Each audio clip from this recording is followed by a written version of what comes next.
Le black masking est une tradition vieille de 200 ans unique à la Nouvelle-Orléans qui rend hommage aux Premières Nations. Les costumes cousus à la main peuvent peser jusqu'à 150 livres et prendre 1 an à confectionner pour n'être portés qu'une seule fois, la journée du Mardi gras. So, for someone who knows nothing about Mardi Gras, never came to New Orleans, what's it about? What's the tradition? It's a culture of a game that we play called the Indian game on Mardi Gras Day.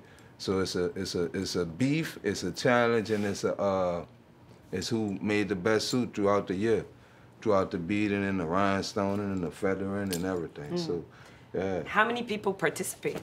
You got 45 tribes throughout the city. Oh, so how many people in every tribe? In every tribe, you might have at least 10 or 15. Some of them have like 50. So how much do you have? I got about 6. Yeah, I got about 6 Wow. Indians. But my suit stand up for 30, 40 Indians. So when they move them out the way, they just run. I wouldn't lie to you. I call it knocking them down like bowling pins. I used to. So in the city, that's how I got to be who I am. Big Chief est un artiste multidisciplinaire et une légende locale.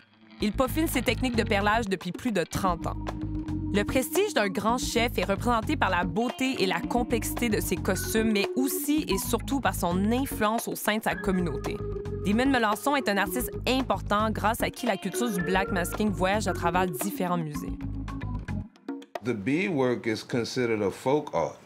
I got noticed by a few people, and they told me to, apply for contemporary craft. And I applied, and they gave me a spot.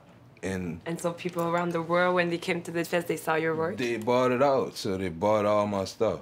Really? Yeah. Okay, the festival bought it out? Everybody that came. Wow. People that came bought my stuff. So I sold out my first year. That was a year ago. Is that important to you, to have a message, something to share? The history, you seem to be really interested in history. Yeah, I can't sew it if it ain't got no meaning. It's gotta mean something. It's gotta be going somewhere, teaching a story or teaching. That's what I was taught by the elders. A lot of people bead just to bead, to challenge each other.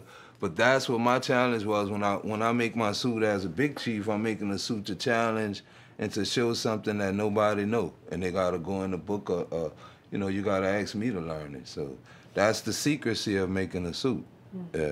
It's way more profound than unknowing eye can imagine. Oh no, right? it's a secrecy.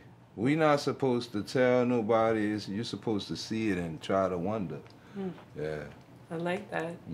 Like trying to figure out the references in a rap song. Yeah, for real. That's the thing. A lot of people in New Orleans, they look at the Indians and be like, man, you ain't no artist. Why do you think that's their vision? Because it's been like that for years. The Indians was gangsters and, longshoremen and hoodlums. So I did the exhibition at Princeton. I walked in Princeton University, and the next day after I did my talk, they had a review. And in the review, they said that I was the best artist to walk in the Lewis Art Center since it had been built. Oh, wow. So I was like, whoa. Whoa. I'm like, man. And it's not a cheap university. Yeah, so I'm like. It's like an important university. Yeah, so I'm like, oh, all right. Wow. All right. So do you want to show us a little bit about the beading technique? Yeah. You call it the bead work? Yeah, this the bead work. The bead work. So bead, it's a lock stitch. This is a piece I'm doing right now, this Barclay Hendricks. So basically you're sewing, right? Yeah, I'm beading it. You drew the image. Whole image. And now you're just sewing, basically. Yep, so really, I'm doing a lock stitch, going over every line of the bead and tacking it down. See, my technique is the detail, so every little curve, I try to catch every curve. So I'm gonna start on every line and do it all the way over again. Okay. So now I'm gonna put the beads on and stop right here to make that little curve. I work since 5 o'clock in the morning. Yeah. I started at 5:15 this morning. I'm gonna stop at about 11:30, 12 o'clock. I do this for 365 days a year. C'est l'acharnement. C'est vraiment l'acharnement. Is this a form of meditation for you? Yeah, with my herb. Yeah, I ain't gonna even lie. I've been beads? Yep. Doing this for a living is the best I've ever lived since I've been an elder in my life. Yeah, I've been able to help my family out. I've been able to keep up with my bills. I don't fall short with nothing, and I don't need shit, and all I like is a little bit of shit, so I'm good. Yeah. En transformant son passé et les traditions de ses ancêtres en œuvres d'art, Demond résiste à une forme d'embourgeoisement de sa ville natale.